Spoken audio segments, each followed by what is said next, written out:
Subscribe to Oneindia channel and never miss an update.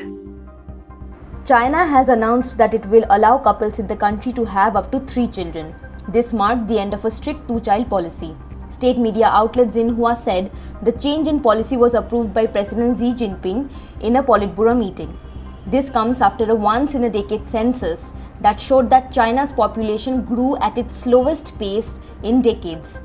It added pressure on Beijing to prevent a population decline.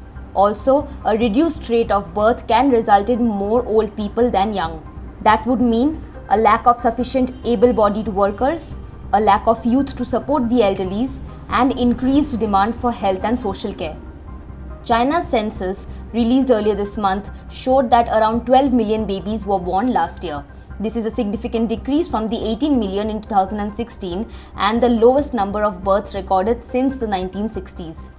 China's one-child policy was introduced back in 1979 to slow population growth.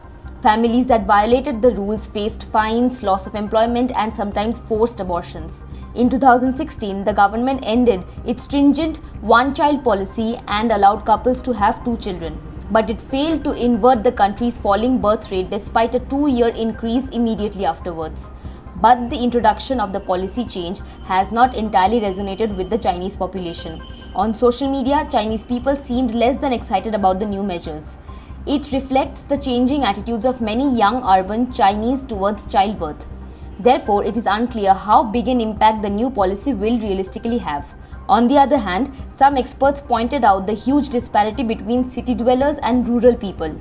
They claim that as much as urban women may wish to delay or avoid childbirth, those in the countryside are likely to still follow tradition and want large families.